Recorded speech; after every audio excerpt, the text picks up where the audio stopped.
আচ্ছা, তো আমরা কি জানতে পারলাম? পৃথিবীর সবচেয়ে বড় ভাইরাস কি? সেটা হচ্ছে বড় ভাইরাস হচ্ছে ভ্যাকসিনিয়া ভাইরাস। বড় ভাইরাসের নাম কি? Vaccinia virus. পরীক্ষায় আসতে পারে যে সবচেয়ে বড় ভাইরাস কি? ক্ষুদ্র ভাইরাস অনেক হতে পারে। এগুলো গবেষণালব্ধ বিষয়। কিন্তু এখন পর্যন্ত আবিষ্কৃত সবচেয়ে বড় ভাইরাস হচ্ছে ভ্যাকসিনিয়া ভাইরাস। আয়তনে সবচেয়ে বড়। তার মানে বড় বলতে কি? এত বড় না, হাতির মতো বড় এমন না। যদি আমরা যদি এটা হয় ১০ ন্যানোমিটার একটা ভাইরাসের আয়তন, তো সেটা হবে হয়তো ১০০ বা ২০০। ক্লিয়ার? আমরা কিভাবে আয়তনে চিন্তা করি? আমরা আশা করি বুঝতে পারছি। এখন আসি ভাইরাসের গুরুত্ব। ভাইরাসের গুরুত্ব। এখন তোমাদের মনে প্রশ্ন আসতে পারে ভাইরাস তো আমাদের জন্য ক্ষতি করে। ভাইরাস আমাদের জন্য ক্ষতি করে, এটার আবার গুরুত্ব কি? না, সব ভাইরাস ক্ষতি করে না, সব ব্যাকটেরিয়া আমাদের জন্য ক্ষতি করে না। হ্যাঁ, বেশিরভাগ ক্ষেত্রে সেগুলো আমাদের জন্য ক্ষতির কারণ হয়। কিন্তু ভাইরাস আমাদের ক্ষতি তেমন করে না। ঠিক আছে? মানে সব সময় সব ক্ষেত্রে ক্ষতি করে না। কিছু, কিছু ক্ষেত্রে সেগুলো আমাদের উপকারেও আসে। এখন ভাইরাসের আমরা উপকারিতা সম্পর্কে জানবো।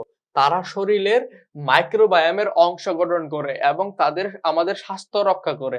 আমাদের শরীরে যে মাইক্রোবায়োম আছে, এই মাইক্রোবায়োমের এটা অংশগ্রহণ করে স্বাস্থ্য মানে গ্রহণ করে এবং আমাদের স্বাস্থ্য রক্ষা করে। কারণ কি? আমরা কি একটা প্রচলিত একটা প্রবাদ আছে, তোমাদেরকে ভাইরাসকে বিষকে মারতে হলে বিষ প্রয়োজন। অর্থাৎ একটা বিষ যদি ছোট হয়, তাকে মারার জন্য আরেকটু বড় বিষ প্রয়োজন হয়। তেমনিভাবে ভাইরাস আমাদের যেরকম রোগ সৃষ্টি করে, তেমনি অন্য ভাইরাসকে ধ্বংস করতেও আমাদের ভাইরাসের প্রয়োজন হয়। এভাবে ভাইরাস আমাদের স্বাস্থ্য রক্ষা করে এবং অসুস্থতার চিকিৎসা, ভ্যাকসিন সরবরাহ এবং সংক্রমণ নির্ণয়ের জন্য আমরা ব্যবহার করা যেতে পারে। অর্থাৎ একটা ভাইরাস কি পর্যায়ে আছে সেটাকে মানে সংক্রমণ যে নির্ণয় করার জন্য আমরা ভাইরাস ব্যবহার করি। সাধারণত আমরা অনেক সময় বিভিন্ন সিআইডি কেসে দেখি বা বিভিন্ন ক্রাইম পেট্রোল যে এগুলো দেখি যে একটা পুলিশ যখন চোর ধরে, তখন কিন্তু চোর ধরার জন্য পুলিশ কি? পুলিশ তো সবসময় জানে না যে চোরের আস্তানা কোনটা। একটা চোর দ্বারা কিন্তু আরেকটা চোরকে ধরে। একটা ছিনতাইকারী দ্বারা একটা ছিনতাইকারীকে ধরে। একটা ডাকাত দ্বারা একটা ডাকাতকে ধরে। ঠিক তেমন ভাবে একটা ভাইরাসকে ধরার জন্য একটা ভাইরাস আরেকটা ভাইরাসকে ধরবে। বুঝাইতে পারছি ক্লিয়ার করে? জীববিজ্ঞান এবং রোগকে আলোকিত করতে এবং নতুন ওষুধ বিকাশের জন্য গবেষণাগারে সরঞ্জাম হিসেবে ব্যবহার করা হয়। আমরা অনেক সময় বিভিন্ন কিছু সংরক্ষণ করতে বা হচ্ছে নতুন গবেষণার কাজে আমরা ভাইরাসগুলো ব্যবহার করি। তাহলে কি ভাইরাসের গুরুত্ব সম্পর্কে আমরা বুঝতে পারলাম। এবং এখন আসি কয়েকটি প্রাণী ভাইরাসের নাম, পোষক দেহ এবং ভাইরাসের নাম। মানে বিভিন্ন ভাইরাসের নাম এবং পোষক দেহ এগুলা কোথায় থাকে বা কোথায় প্রভাব বিস্তার করে বা বংশ বিস্তার করে সেগুলোর নাম। প্রথমে আমরা যে রোগের নাম চিন্তা করি সেটা হচ্ছে তামাকের মোজাইক রোগ। এটার পোষক দেহ হচ্ছে তামাক এবং ভাইরাসের নাম হচ্ছে টোবাকো মোজাইক ভাইরাস বা টিএমবি। তারপর হচ্ছে সিমের মোজাইক রোগ। মানে সিম তো আমরা চিনি সবাই, বিন যেটা। এই বিনের হচ্ছে পোষক দেহ হচ্ছে সিম এবং ভাইরাসের নাম হচ্ছে বিন মোজাইক ভাইরাস। তারপরে আসি ধানের টুংরো রোগ। অনেক সময় ধানের পাতায় আমরা বিভিন্ন যেটা চিটা বলি, ঠিক আছে? পাতায় কেমন যেন একটু লালচে, লালচে হয়। সেটার পোষক দেহ ধান এবং ভাইরাসের নাম হচ্ছে টুংরো ভাইরাস। তারপর আসে এইডস। এইডস হচ্ছে মানে পোষক দেহ হচ্ছে মানুষ। এটা মানুষের উপর প্রভাব বিস্তার করে এবং এটার ভাইরাসের নাম হচ্ছে এইচআইভি ভাইরাস। তোমাদের কিন্তু আমি একটা ফুল মিনিং, দুইটা ফুল মিনিং বলে দেই। এইডস হচ্ছে রোগের নাম আর এইচআইভি হচ্ছে ভাইরাসের নাম। ঠিক আছে? আমরা যদি রোগের কথা চিন্তা করি, সে রোগের নাম হচ্ছে এইডস। আর যে রোগটা সৃষ্টি করে যে ভাইরাসটা সেটা হচ্ছে এইচআইভি। এখন এইডস এর ফুল মিনিং কি? Acquired immuno deficiency syndrome. আর এই এইচআইভি হচ্ছে হিউম্যান ইমিউনো ডেফিসিয়েন্সি ভাইরাস। আমরা কিন্তু অনেক সময় কনফিউশন লাগাই দিই কোনটা রোগ কোনটা ভাইরাস।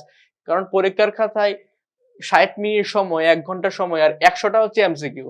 ঠিক আছে? ১০০টা হচ্ছে এমসিকিউ। তো আমরা কোনটা রেখে কোনটা বলবো বুঝতে পারি না। সেজন্য এইডস এর ফুল মিনিং হচ্ছে অ্যাকোয়ার্ড ইমিউনো ডেফিসিয়েন্সি সিনড্রোম আর ভাইরাস হচ্ছে HIV human immuno deficiency virus. একটা সিনড্রোম আর একটা হচ্ছে ভাইরাস। তারপরে যেটা ডেঙ্গু, বর্তমানে যেটা খুবই, খুবই প্রচলিত এবং এটা থেকে পরীক্ষায় আ প্রশ্ন আসার সম্ভাবনা খুবই বেশি। কারণ পরীক্ষায় যখন পরীক্ষকরা যখন প্রশ্ন করে তখন তারা কিন্তু আপডেট যে বিষয়গুলো আছে সেগুলো তাদের মাথায় থাকে। যেমন করোনা একটা ভাইরাস, তারপর হচ্ছে ডেঙ্গু। যখন এগুলা নিয়ে আলোচনা করে মানুষ তখন তাদের মাথায় কিন্তু এই রিসেন্ট বিষয়গুলো নিয়ে তাদের মাথায় আলোচনা বেশি হয়। যেমন জিকের ক্ষেত্রে যে সাম্প্রতিক ঘটনাবলী সবসময় মাথায় থাকে সবার, এইজন্য এগুলো নিয়ে আলোচনা বেশি হয়। এজন্য ডেঙ্গু থেকে প্রশ্ন আসার সম্ভাবনা খুবই বেশি। ডেঙ্গুর হচ্ছে মানুষ এবং ভাইরাসের নাম হচ্ছে ফ্ল্যাবি ভাইরাস বা ফ্লাবি ভাইরাস। তারপর হচ্ছে বার্ড ফ্লু। এগুলা কোথায় পোষক দেহ হচ্ছে হাঁস মুরগি। এবং বার্ড ফ্লুর ভাইরাসের নাম হচ্ছে ইনফ্লুয়েঞ্জা ভাইরাস। কি ভাইরাস? Influenza virus. তারপর হচ্ছে চিকুনগুনিয়া, এটার পোষকদেহ মানুষ এবং ভাইরাসের নাম হচ্ছে চিকুনগুনিয়া ভাইরাস। তাহলে আমরা বুঝতে পারলাম এটা হচ্ছে কোন রোগটা হয়, এটা হচ্ছে পোষক দেহ এবং এটা হচ্ছে ভাইরাসের নাম। এখন পোষক দেহ বলতে কি, যেটার মধ্যে তারা অবস্থান করে বংশবৃদ্ধি করতে পারে। ক্লিয়ার সবার কাছে? জাস্ট এই এই স্লাইডটা একটু ঝামেলা, সবগুলো ঠিক আছে। তারপরে আমরা কি, সোয়াইন ফ্লু, এটার পোষক দেহ হচ্ছে মানুষ, শূকর, আর এটা হচ্ছে ভাইরাস ইনফ্লুয়েঞ্জা ভাইরাস। তারপর আছে সার্স, এটার পোষক দেহ মানুষ এবং এটাকে বলা হয় নিপাহ ভাইরাস। নিপাহ ভাইরাস, অনেকের নাম আবার নিপা থাকতে পারে, তারা আবার মাইন্ড করো না যে আমার নামে ভাইরাস হয়ে গেল, কিন্তু এটা হচ্ছে নিপাহ ভাইরাস বা নিপাহ ভাইরাস। তারপরে জলাতঙ্ক, যেটা হচ্ছে আমরা সাধারণত কুকুরের কামড়ের কারণে জলাতঙ্ক রোগটা হয়। পোষক দেহ হচ্ছে মানুষ এবং এটাকে বলে র্যাবিস ভাইরাস। তারপরে গুটি বসন্ত, স্মল পক্স, যেমন একটু আগে বলেছিলাম এডওয়ার্ড জেনার, এই গুটি বসন্তর পোষক দেহ মানুষ এবং এটা হচ্ছে ভেরিওলা ভাইরাস। তারপরে জল বসন্ত, এটা হচ্ছে চিকেন পক্স। গুটি বসন্ত স্মল পক্স, জল বসন্ত চিকেন পক্স। এটার পোষক দেহ হচ্ছে মানুষ, পশু পাখি, এবং এটার ভাইরাসের নাম হচ্ছে ভেরিসেলা জোস্টার ভাইরাস। তারপর হচ্ছে ভাইরাল নিউমোনিয়া। ভাইরাল নিউমোনিয়া, এটা হচ্ছে মানুষ এবং এটা হচ্ছে পোষক দেহ মানুষ এবং ভাইরাসের নাম হচ্ছে অ্যাডিনো ভাইরাস। তাহলে কি আমরা বুঝতে পারছি কোন ভাইরাসের পরীক্ষা কিন্তু আসতে পারে, অমুক ভাইরাসের পোষক দেহ কোনটা বা অমুক রোগের কোনটা ভাইরাসের নাম আমরা বুঝতে পারছি, যে কোনো একটা দিয়ে দিতে পারে। তারপর সাধারণ সর্দি, এগুলো মানুষ, এগুলো হচ্ছে রিনো ভাইরাস। তারপরে তারপরে পোলিও মাইলেটিস, যেটা আমরা পোলিও বলি। আমরা ছোটবেলায় কিন্তু বাচ্চাদের যে পোলিও টিকা খাওয়ানো হয়, সেটা হচ্ছে সেই পোলিও। এই পোলিওর পোষক দেহ হচ্ছে মানুষ, পোলিওর পোষক দেহ হচ্ছে মানুষ এবং এটা হচ্ছে পোলিও ভাইরাস। তারপরে ইনফ্লুয়েঞ্জা, ইনফ্লুয়েঞ্জার পোষক দেহ হচ্ছে মানুষ এবং ভাইরাসের নাম হচ্ছে ইনফ্লুয়েঞ্জা ভাইরাস। তারপরে হারপিস, হারপিসের পোষক দেহ হচ্ছে মানুষ এবং এটা হচ্ছে হারপিস ভাইরাস। তারপরে জন্ডিস, আমাদের সাধারণত অনেকেরই জন্ডিস হয়, এটা প্রচলিত আছে জীবনে সবারই কোনো না কোনো পর্যায়ে একবার হলেও জন্ডিস হয়, এরকম একটা কথা প্রচলিত আছে। তো জন্ডিস, এটা হচ্ছে মানুষ এবং এবং এটা হচ্ছে hepatitis B virus. Hepatitis B ভাইরাসকে কিন্তু মরণঘাতী ভাইরাসও বলা হয়। অনেক সময় অনেক মানুষের বিদেশ যাত্রা বন্ধ হয়ে যায় এই হেপাটাইটিস ভাইরাসের আক্রমণের কারণে। তারপর হচ্ছে গো বসন্ত, মানে গবাদি পশুর বসন্ত, এবং এটা পোষক দেহ হচ্ছে গরু এবং ভাইরাসের নাম হচ্ছে ভ্যাকসিনিয়া ভাইরাস। তারপরে হচ্ছে আমাদের পা এবং মুখের ক্ষত, এটা হচ্ছে গরু এবং ভেড়া মহিষ এবং এটা ভাইরাসের নাম হচ্ছে ফুট এন্ড মাউথ ভাইরাস। তারপর হচ্ছে ইঁদুরের টিউমার, সেটা হচ্ছে ইঁদুর এবং ভাইরাসের নাম হচ্ছে পোলিওমা ভাইরাস। তাহলে এতক্ষণ আমরা ভাইরাস গুলো আমরা চার্ট আকারে পড়লাম। এখন তোমাদের মনে প্রশ্ন, ভাই আমরা চার্ট পড়বো না, আমাদের চার্ট মাথায় থাকে না, এত কিছু আমাদের পক্ষে পড়া সম্ভব না। তো অ্যাডমিশনের ক্ষেত্রে আমাদের আমরা সবসময় সবকিছুর একটা কথা বলি, অ্যাডমিশনের ভালো করার সবচেয়ে উল্লেখযোগ্য টেকনিক হচ্ছে তোমাদের কিছু শর্ট টেকনিক মেনটেন করে পড়তে হবে। কোনো প্রবলেম হবে? তোমাদের কোনো শর্ট টেকনিক মেনটেন করে পড়তে হবে। তার মানে কি, আমরা ছন্দের তালে পড়ি, এই জন্য আমরা এখন ভাইরাস গুলো একটা ছন্দের তালে পড়বো, একটা ছন্দ মনে রাখবো এবং এই ছন্দগুলা, কারণ দেখা গেছে পরীক্ষায় আসলো, ঠিক আছে, পরীক্ষায় আসলো করোনা, ঠিক আছে, এখন এটা কি এটা কি কি ঘটিত রোগ, এটা কি ভাইরাস ঘটিত রোগ নাকি ব্যাকটেরিয়া ঘটিত রোগ? আমরা মানে পরীক্ষার খাতায় যে বললাম কি 1 ঘন্টা সময়, এমসিকিউ হচ্ছে তোমার হচ্ছে কয়টা, 100টা। তো দেখা যায় গড়ে এক একটা এমসিকিউর জন্য তোমার গড়ে 45 সেকেন্ড করে তুমি সময় পাবা। তখন তোমার হচ্ছে এটা কি ভাইরাস নাকি ব্যাকটেরিয়া নাকি এটা হচ্ছে অন্য মাইক্রো অর্গানিজম, তোমার মাথায় থাকবে না। এই জন্য হচ্ছে আমরা কিছু টেকনিক তোমাদের শিখাই দেব। সেই টেকনিকটা হচ্ছে বিভিন্ন ভাইরাস ঘটিত রোগগুলো মনে রাখার টেকনিক। এই পলির মা হারজিত হবে, গোফর নিপাকে ডাক। এই পলির মা হারজিত হবে, গফুর ও নিপাকে ডাক। এই পলির মা হারজিত হবে, গফুর ও নিপাকে ডাক। এটা একটা লাইন। এখন মনে হতে পারে এটা কি, পলির মা হারজিত হবে, গফুর ও নিপাকে ডাক, এটা কি? কিন্তু এই প্রত্যেকটা রোগগুলোর পাশে ব্র্যাকেট দিয়ে মনে রাখার একটা কৌশল আছে। যেমন এই এই যে এখানে দিয়া বোঝায় কি ইনফ্লুয়েঞ্জা, এখানে দিয়া বোঝায় কি ইনফ্লুয়েঞ্জা। এই যে এখানে দিয়ে বোঝায় কি এইডস, দিয়ে কি বোঝায় এইডস, আর দিয়া কি বোঝায় ইনফ্লুয়েঞ্জা। তাহলে প্রথমটা আমরা পেয়ে গেলাম, দিয়া কি বোঝায়, দিয়ে কি বোঝায়। তারপরে যে পোতে কি বোঝায়, পোলিও। মাতে বোঝায় মামস। হারতে বোঝায় হারপেস, এই যে হারজিত। জিততে বোঝায় জলাতঙ্ক, হতে হাম, বেতে বেসন্ত, গতে গরুর মাউথ এন্ড ফুড রোগ, গতে কি গরুর মাউথ এন্ড ফুড রোগ, তার মানে কি প্রত্যেকটা প্রথম অক্ষর দিয়ে আমরা রোগ শিখে ফেললাম। তারপরে কি নিপা, নিপাতে ভাইরাস আর বাহিরে যে আছে ব্যাকটেরিয়া এবং ক্যান্সার। নিপাকে ডাক, এই যে ক দিয়ে ব্যাকটেরিয়া এবং ক্যান্সার। তাহলে বুঝতে পারছি পলির মা হার জিতে গফুরকে এবং নিপাকে ডাক, এই যে আমরা লাইনটা পড়লাম, এই লাইনের প্রত্যেকটা প্রথম প্রথম অক্ষর দিয়ে এইগুলা, তার মানে এগুলো হচ্ছে ভাইরাস গঠিত রোগ। তাহলে আমরা প্রথম থেকে যদি আমরা আবার আসি, আমরা কি কি জানলাম? ভাইরাস কি, প্রথমে জানলাম অণুজীব কি, তারপর হচ্ছে ভাইরাস কি, ভাইরাস কিভাবে কি গঠন করা হয়, এটার ভৌত গঠন, রাসায়নিক গঠন, কে কোন ভাইরাস আবিষ্কার করছে, তারপর সে এগুলো কিভাবে বংশবৃদ্ধি করে, ভাইরাসের গুরুত্ব, এবং হচ্ছে কোনগুলা ভাইরাস গঠিত রোগ। তাহলে কি অণুজীবের প্রথম অংশ আমাদের ক্লোজ, অণুজীবের প্রথম অংশ আমাদের ক্লোজ। এখন আমাদের আসবে দ্বিতীয় অংশ, দ্বিতীয় অংশ হচ্ছে ব্যাকটেরিয়া। দ্বিতীয় অংশ কি? ব্যাকটেরিয়া। আচ্ছা, এখন ব্যাকটেরিয়াকে এক বচনে কি বলা হয়? ব্যাকটেরিয়াম। ব্যাকটেরিয়াকে এক বচনে কি বলা হয়? ব্যাকটেরিয়াম। পরীক্ষার খাতায় আসতে পারে ব্যাকটেরিয়াকে এক বচনে কি বলা হয়? ব্যাকটেরিয়াম। যেমন গ্রিক শব্দ ব্যাকটেরিয়ন, যার অর্থ হচ্ছে লিটিল রড, যার অর্থ হচ্ছে কি লিটিল রড থেকে ব্যাকটেরিয়া শব্দের উৎপত্তি। তাহলে কোন শব্দ থেকে উৎপত্তি? ব্যাকটেরিয়ন। ব্যাকটেরিয়ন কোন শব্দ? গ্রিক শব্দ। ব্যাকটেরিয়া, ব্যাকটেরিয়া শব্দটির অর্থ হচ্ছে ক্ষুদ্র আণুবীক্ষণিক জীব। উলন্দাজ বিজ্ঞানী অর্থাৎ হল্যান্ড বিজ্ঞানী Antony van Leeuwenhoek, Antony van Leeuwenhoek 1675 সালে নিজের আবিষ্কৃত যে সরল অণুবীক্ষণ যন্ত্র বা যেটা সিম্পল মাইক্রোস্কোপ, সেটাতে নিজের আবিষ্কৃত সরল অণুবীক্ষণ যন্ত্রের এক ফোঁটা বৃষ্টির পানি, এক ফোঁটা এই যে বৃষ্টির পানি উপস্থিতিতে তিনি পর্যবেক্ষণ করেন এবং এগুলোর নাম দেন অ্যানিমাল কোল বা ক্ষুদ্র প্রাণী। অর্থাৎ তিনি ধরলাম এটা একটা মাইক্রোস্কোপের টিউব, এটা একটা মাইক্রোস্কোপের টিউব, তখন তিনি পরীক্ষা করতেছে এক ফোঁটা বৃষ্টির পানি পরীক্ষা করে তিনি বিভিন্ন ক্ষুদ্র ক্ষুদ্র উপাদান দেখতে পান, সেটাকে তিনি বলা হয় অ্যানিমাল কোল বা ক্ষুদ্র প্রাণী। এবং 1683 সালে 17 সেপ্টেম্বর লন্ডন রয়্যাল সোসাইটি প্রদত্ত তার অঙ্কিত ছবিতে তিনি 3 আকৃতির ব্যাকটেরিয়ার উপস্থিত দেখা যায়। সর্বপ্রথম আণবিক সমীক্ষায় আণুবীক্ষণিক ক্ষুদ্রজীবের অস্তিত্ব প্রমাণের জন্য তাকে ব্যাকটেরিওলজি এবং প্রোটোজোলজির জনক বলা হয়। খুবই খুবই খুবই খুবই গুরুত্বপূর্ণ এমসিকিউ। কি বলা হয়?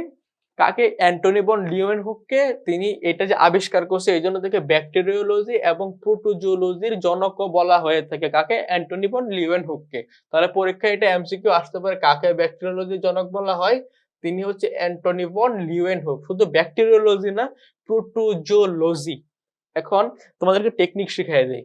এই যে লজি, যখনই কোনো শেষে লজি থাকবে, বায়োলজি, ফার্মাকোলজি, ঠিক আছে, সোসিওলজি, জুওলজি, যখনই শেষে লজি থাকবে, লজি বলতে বোঝায় কি ওই সম্পর্কিত পড়াশোনা, ওই সম্পর্কিত, যেমন ব্যাকটেরিওলজি মানে ব্যাকটেরিয়া সম্পর্কিত পড়াশোনা, প্রোটোজোলজি মানে প্রোটোজোলজি সম্পর্কে পড়াশোনা। মানে যখন শেষে লজি থাকবে, যখন শেষে লজি থাকবে তখন সেটা বুঝে ওই সম্পর্কিত পড়াশোনা বা ওই সম্পর্কিত বিদ্যা। তারপরে আসি জার্মান বিজ্ঞানী এরেনবার্গ, ক্রিস্টিয়ান এরেনবার্গ 1829 সালে এসব ক্ষুদ্র জীবের ব্যাকটেরিয়া নামকরণ করেন। তাহলে এতক্ষণ আমরা আবিষ্কারক জানলাম, এখন আসি আমাদের নামকরণ। তো নামকরণ কে করেন? এরেনবার্গ। ফরাসি বিজ্ঞানী লুই পাস্তুর 1869 খ্রিস্টাব্দে ব্যাকটেরিয়ার উপর ব্যাপক ব্যাপক গবেষণা করেন এবং ব্যাকটেরিয়া তত্ত্ব প্রতিষ্ঠা করেন, এবং ব্যাকটেরিয়া যে তত্ত্ব সেটা কে প্রতিষ্ঠা করেন? লুই পাস্তুর। ব্যাকটেরিয়া তত্ত্ব প্রতিষ্ঠার কারণে লুই পাস্তুরকে অনেকে আধুনিক ব্যাকটেরিওলজির জনক বলতে চান। আমরা অনেক সময় দেখি যে পদার্থের জনক অমুক, আধুনিক পদার্থের জনক জনক হচ্ছে অমুক। তো ব্যাকটেরিওলজির প্রথম জনক হচ্ছে অ্যান্টনি ভন লিউয়েনহুক এবং আধুনিক ব্যাকটেরিওলজির জনক বলা হয় কাকে? লুই পাস্তুরকে, লুই পাস্তুরকে। এবং জার্মান ডাক্তার রবার্ট কখ অনেক পরীক্ষা নিরীক্ষার দ্বারা তিনি প্রমাণ করেন যে প্রাণীর বহু রোগের কারণ হচ্ছে ব্যাকটেরিয়া। প্রাণীর বহু রোগের কারণ কি? ব্যাকটেরিয়া। একটু আগে আমরা কি বলছিলাম? ভাইরাস। এখন কি বললাম? ব্যাকটেরিয়া। প্রাণীর বহু রোগের কারণ হচ্ছে ব্যাকটেরিয়া। তিনি যক্ষা রোগের জন্য দায়ী মাইকোব্যাকটেরিয়াম টিউবারকুলোসিস। মাইকোব্যাকটেরিয়াম টিউবারকুলোসিস তিনি ব্যাকটেরিয়া আবিষ্কার করেন। তাহলে ব্যাকটেরিয়া যক্ষা রোগীর জন্য তিনি মানে কোন ব্যাকটেরিয়াকে আবিষ্কার করেন? সেটার নাম হচ্ছে মাইকোব্যাকটেরিয়াম টিউবারকুলোসিস। এই জন্য তাকে 1905 সালে নোবেল পুরস্কার প্রদান করা হয়। তাহলে ব্যাকটেরিয়ার উপর প্রথম গবেষণা করে কে নোবেল পুরস্কার পান? এটা হচ্ছে রবার্ট কক। Robert cock. এবং কি আবিষ্কার করেন তিনি? যক্ষা রোগের জীবাণু আবিষ্কার করেন, সেটার নাম হচ্ছে মাইকোব্যাকটেরিয়াম টিউবারকুলোসিস। তাহলে কি আমরা সবাই বিষয়টা ক্লিয়ার হইতে পারছি? আশা করি আমরা সবাই বুঝতে পারছি। মানুষের দেহে যতগুলো কোষ আছে তার চেয়ে 10 গুণ বেশি ব্যাকটেরিয়া আছে। মানুষের দেহে যদি 1 লক্ষ কোষ থাকে, সরি ধরলাম আমরা 1 মিলিয়ন কোষ আছে,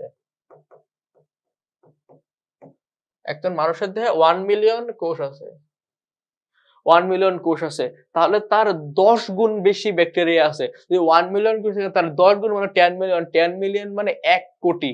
যা সাপোজ একটা উদাহরণ দিলাম, অর্থাৎ সংখ্যাটা এত প্রকাণ্ড। মানুষের যে যতগুলো কোষ আছে তার চেয়ে 10 গুণ বেশি ব্যাকটেরিয়া আছে। মানুষের অন্ত্র এবং ত্বকে ব্যাকটেরিয়া থাকে। মানুষের অন্ত্র এবং ত্বকে, অন্ত্র মানে কি? বিভিন্ন যেমন পরিপাক তন্ত্রে যে বিভিন্ন অন্ত্রগুলো আছে, যে আমরা নাড়িভুঁড়ি বলি, অন্ত্র এবং ত্বকে সবচেয়ে বেশি ব্যাকটেরিয়া থাকে। এদের বেশিরভাগই কোনো ক্ষতি করে না। মানুষের দেহে ব্যাকটেরিয়া দ্বারা রোগ সৃষ্টির মধ্যে যক্ষা রোগ সবচেয়ে বেশি ভয়ানক।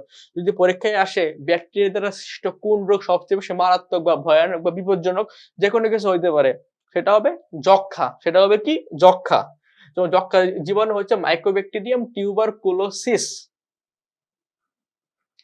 প্রতি বছর যক্ষায় প্রায় 2 মিলিয়ন মানুষ মারা যায়। বিশ্বে 2 মিলিয়ন মানে হচ্ছে 20 লক্ষ। 20 লক্ষ মানুষ মারা যায়। যুক্তরাষ্ট্রে যত মানুষ এইডসে মারা যায় তার চেয়ে বেশি মারা যায় হচ্ছে এমআরএসএ অর্থাৎ মেথিসিলিন রেজিস্ট্যান্ট স্ট্যাফাইলোকক্কাস অরিয়াস নামক ব্যাকটেরিয়া সংক্রমণে। তাহলে বুঝাইতে পারছি এইডস এর থেকে মারাত্মক। এখন আসি ব্যাকটেরিয়ার কিছু সাধারণ বৈশিষ্ট্য আছে।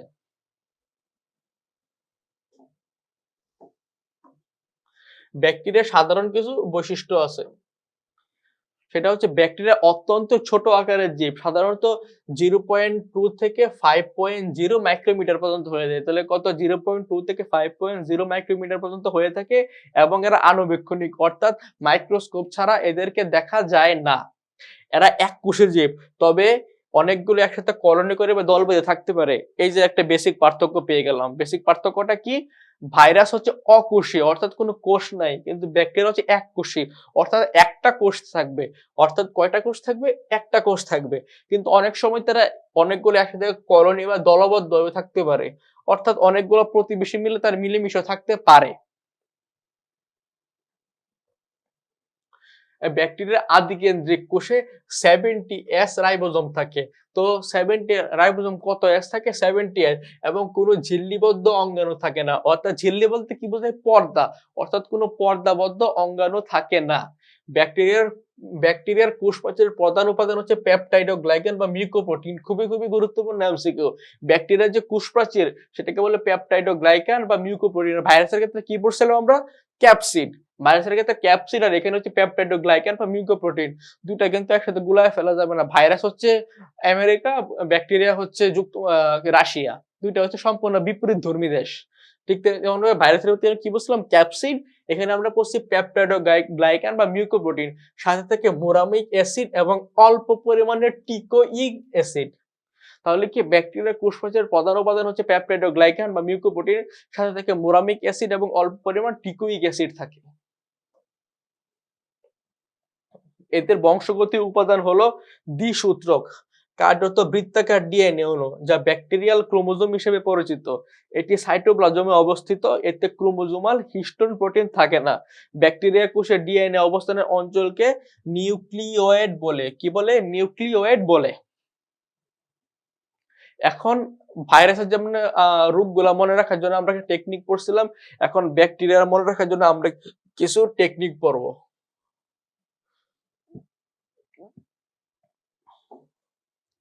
আমরা আগে বললাম অ্যাডমিশনের ক্ষেত্রে আমরা ছন্দ মনে রেখে আমরা পড়াগুলো মুখস্থ রাখার চেষ্টা করব। যেমন ব্যাকটেরিয়া গঠিত রোগগুলো মনে রাখার কৌশল, যেমন ব্যাকটেরিয়া সংক্রান্ত যেমন সিরিয়াল অনুসরণ হয়। যখন টনি মিয়া ধোঁকা খায় তখন ডাক্তার বিপু হেসে গান করে। যখন টনি মিয়া ধোঁকা খায় তখন ডাক্তার বিপু হেসে গান করে। যখন টনি মিয়া ধোঁকা খায় ডাক্তার বিপু হেসে গান করে। এটা হচ্ছে আমাদের একটা কিওয়ার্ড বা কি সেন্টেন্স। এই রোগগুলোর পাশে ব্র্যাকেট বসিয়ে আমরা মনে রাখবো। যেমন যখন, যখন দিয়ে আমরা বোঝাবো যক্ষা। টনি, টনি দিয়ে বোঝাবো টাইফয়েড। মিতে মেনিনজাইটিস, এতে অ্যানথ্রাক্স, ধোতে ধনুষ্টঙ্কার, কাতে কুষ্ঠ, দাঁতে ডিপথেরিয়া, বিপুতে বোটুলিজম, হেসেতে হুপিং কাশি, গানতে গনোরিয়া। বুঝাইতে পারছি বিষয়টা, যে যখন টনি মিয়ার দোকা খাই তখন ডাক্তার বিপু হেসে গান করে, অর্থাৎ যক্ষা, টাইফয়েড, মেনিনজাইটিস, অ্যানথ্রাক্স, ধনুষ্টঙ্কার কুষ্ঠ, ডিপথেরিয়া, বোটুলিজম, হুপিং কাশি এবং হচ্ছে কি গনোরিয়া, এবং লাস্টে হচ্ছে কতে হচ্ছে কলেরা, রেতে হচ্ছে রক্ত আমাশয় বা বেসিলারি। তার মানে কি বুঝতে চেষ্টা করলাম, প্রত্যেকটার প্রথম শব্দগুলো আমাদের মনে রাখবো, এবং এইটা যখন আমাদের আমার মনে থাকবে যখন এবং পরীক্ষায় থাকবে যক্ষা, তখনই কিন্তু আমাদের মাথার মধ্যে একটা জিনিস ক্যাচ করে দেবে যে আমরা কিন্তু পড়ছিলাম যখন থেকে যক্ষা, টনি থেকে টাইফয়েড, অর্থাৎ প্রথম শব্দগুলো মিল আছে, এক্সাক্ট তো আর মিল থাকবে না, প্রথম ওয়ার্ড গুলো মিল থাকবে, কিওয়ার্ড গুলো মিল থাকবে। তাহলে এভাবে আমরা টেকনিক অবলম্বন করে কোনটা কোন রোগের জন্য দায়ী আমরা পড়ে ফেলবো। ক্লিয়ার সবার কাছে? এখন আমরা ভাইরাস এবং ব্যাকটেরিয়ার মধ্যে কিছু বেসিক পার্থক্য আছে। এই পার্থক্যগুলো আমরা জানবো। আমরা একটা বিষয় সম্পর্কে তখনই আলাদা আইডিয়া করতে পারবো যখন দুইটা পাশাপাশি রেখে আমরা পার্থক্য করব। তাহলে কোনটার মধ্যে কি আছে এবং কোনটার মধ্যে কি নাই সেই সম্পর্কে আমাদের একটা ভালো আইডিয়া হয়ে যাবে। আচ্ছা, তো ভাইরাস ভাইরাস হচ্ছে অতি আণুবীক্ষণিক অকোষীয় রাসায়নিক বস্তু, আর ব্যাকটেরিয়া অতি ক্ষুদ্র কিন্তু এককোষী। ভাইরাসও ক্ষুদ্র, ওইটাও ক্ষুদ্র, কিন্তু ভাইরাস অকোষীয়, কোনো কোষ নাই, আর ব্যাকটেরিয়া হচ্ছে অতি ক্ষুদ্র কিন্তু এককোষী। ভাইরাস জীবিত বস্তুর সংস্পর্শে না আসা পর্যন্ত বংশবিস্তার করতে পারে না, কিন্তু ব্যাকটেরিয়া হচ্ছে এরা পরজীবী, মৃতজীবী বা স্বনির্ভর হতে পারে, নিজেই বংশবিস্তার করতে পারে। অর্থাৎ ভাইরাস যখন বংশবৃদ্ধি করবে, অর্থাৎ তাদের কোষের সংখ্যা বৃদ্ধি করবে, তাহলে তার অবশ্যই একটি জীবিত বস্তুর সংস্পর্শে আসতে হবে। জীবিত বস্তু কি? আমি একটা জীবিত বস্তু, আমার কাছে যখন ভাইরাস আসবে তখন সে সংখ্যা বিস্তার করতে পারবে। অর্থাৎ একটা গাছের কাছে গেল, সে গাছে যখন জীবিত অবস্থায় থাকবে তখন সে তার সংখ্যা বিস্তার করতে পারবে। কিন্তু ব্যাকটেরিয়ার ক্ষেত্রে সে পরজীবী বা মৃত যে কোনো কিছুর উপরে সে নিজে নিজেই বংশ বিস্তার করতে পারে। ভাইরাসে নিউক্লিয়াস বা সাইটোপ্লাজম নেই, কিন্তু ব্যাকটেরিয়াতে নিউক্লিয়াস এবং সাইটোপ্লাজম সহ অনেক ক্ষুদ্র ক্ষুদ্র অঙ্গাণু আছে। ভাইরাসে কোনো বিপাকীয় এনজাইম নেই, অর্থাৎ কোনো হরমোন নেই। ভাইরাসে কি? অর্থাৎ কোনো হরমোন নেই। ভাইরাসে কোনো হরমোন নেই। কিন্তু ব্যাকটেরিয়াতে আ বিপাকীয় এনজাইম থাকে, এবং ভাইরাসে ডিএনএ এবং যেকোনো একটি থাকবে, এবং ব্যাকটেরিয়াতে ডিএনএ এবং আরএনএ উভয়ই থাকে। তার মানে কি বেসিক একটা পার্থক্য। আমি কিন্তু আগেই বলছি, হয় এটা হবে ডিএনএ ভাইরাস বা হবে আরএনএ ভাইরাস। আরএনএ ভাইরাস হচ্ছে উদ্ভিদের ক্ষেত্রে, ডিএনএ ভাইরাস হচ্ছে প্রাণীর ক্ষেত্রে। কিন্তু ভাইরাসের ক্ষেত্রে, ব্যাকটেরিয়ার ক্ষেত্রে ডিএনএ এবং আরএনএ উভয়ই থাকবে। এবং ভাইরাসের আকার 20 থেকে 400 ন্যানোমিটার, ব্যাকটেরিয়ার আকার 200 থেকে 1000 ন্যানোমিটার পর্যন্ত। তার মানে কি ভাইরাসের আকার 20 থেকে 400, ব্যাকটেরিয়ার আকার 200 থেকে 1000 ন্যানোমিটার। এখন যদি পরীক্ষায় আসে যে ভাইরাস এবং ব্যাকটেরিয়ার মধ্যে সবচেয়ে বেশি ক্ষুদ্র কোনটা, সেটা হচ্ছে কি ভাইরাস। অর্থাৎ দুইটাই ছোট, কিন্তু আমরা একটু কি পড়ছিলাম সবচেয়ে বড় ভাইরাসের নাম হচ্ছে ভ্যাকসিনিয়া, অর্থাৎ ভাইরাসের মধ্যে বড় ভাইরাস। কিন্তু ভাইরাসের মধ্যেও এখন যদি বলি, একজন মানুষের উচ্চতা, দুইটা ছেলে, একজন মানুষের উচ্চতা 4 ফুট, একজন মানুষের উচ্চতা হচ্ছে 5 ফুট। তার মানে কি দুইজন ছেলে হওয়া সত্ত্বেও একজন একটু উচ্চতায় ছোট আর একজন উচ্চতায় একটু বড় লম্বা। ঠিক তেমন ভাবে ভাইরাস এবং ব্যাকটেরিয়া দুইটাই আণুবীক্ষণিক, অর্থাৎ অণুবীক্ষণ যন্ত্রের সাহায্যে তাদের দেখার জন্য প্রয়োজন হয়। কিন্তু যদি আমরা আকারের কথা চিন্তা করি, তার মানে ব্যাকটেরিয়ার চেয়ে ভাইরাস আকারে কিছুটা বেশি ছোট, ব্যাকটেরিয়া কিছুটা বড়, ছোট কিন্তু ছোটর মধ্যেও বড়। এবং কিছু ব্যাকটেরিয়ার উদাহরণ হচ্ছে influenza virus, chicken pox virus, HIV, polio virus, Ebola virus. আর ভাইরাসের মধ্যে আছে streptococcus, pneumonia, vibrio cholera, bacillus, তারপর হচ্ছে অ্যাসিডোব্যাক্টার জাইলিনিয়াম। বুঝাইতে পারছি পার্থক্যটা? তো এখন আমাদের আজকে টপিক ছিল একটার মধ্যে দুইটা, একটা হচ্ছে অণুজীব আর একটা হচ্ছে উদ্ভিদ শারীর তত্ত্ব। তো অণুজীবের মধ্যে আমরা ভাইরাস এবং ব্যাকটেরিয়া পড়লাম, তার মানে কি আমরা বুঝে গেলাম। এখন আমরা আসবো উদ্ভিদ শারীর তত্ত্ব। উদ্ভিদ শারীর তত্ত্ব। এখন শারীর তত্ত্ব বলতে আমরা কি বুঝি? থিওরি মানে হচ্ছে তত্ত্ব, তত্ত্ব মানে হচ্ছে একটা বিষয় সম্পর্কে গভীরভাবে পর্যবেক্ষণ বা পড়াশোনা। আর শারীর মানে কি? শারীরবৃত্তিক, অর্থাৎ যদি আমাদের শরীরের অঙ্গ প্রত্যঙ্গ বা বিভিন্ন গঠন প্রণালী নিয়ে আলোচনা করা হয়, তাহলে কি হবে? মানব শারীর তত্ত্ব। কিন্তু এখানে কি উদ্ভিদ শারীর তত্ত্ব, অর্থাৎ উদ্ভিদের সামগ্রিক গঠন প্রণালী নিয়ে আলোচনা। তাহলে এখন আমরা কি পড়বো? উদ্ভিদ শারীর তত্ত্ব। উদ্ভিদ শারীরতত্ত্ব হলো উদ্ভিদবিদ্যার অধ্যয়নের একটি শাখা, যা উদ্ভিদের শারীরবৃত্ত প্রক্রিয়া বা কার্যাবলী নিয়ে কাজ করে। উদ্ভিদ শারীরতত্ত্ব হলো উদ্ভিদবিদ্যার অধ্যয়নের জন্য একটি শাখা যা উদ্ভিদ শারীরবৃত্তীয় প্রক্রিয়া বা কার্যাবলী নিয়ে কাজ করে। সুনির্দিষ্টভাবে এটি আণবিক এবং সেলুলার স্তরে উদ্ভিদের বৈচিত্র্য এবং কাঠামোর একটি বর্ণনামূলক অধ্যয়ন, যার ফলে উদ্ভিদ অনুসন্ধানের পরিবেশগত, শারীরবৃত্তীয় এবং জৈব রসায়ন সম্পর্কিত দিকগুলি দেখা যায়। তাহলে আমরা উদ্ভিদ শারীরতত্ত্ব সম্পর্কে আমরা কি বুঝলাম? সেটা হচ্ছে পরিবেশগত, শারীরবৃত্তীয় এবং জৈব রসায়ন সম্পর্কিত দিকগুলি উদ্ভিদ শারীরতত্ত্বে দেখা যায়।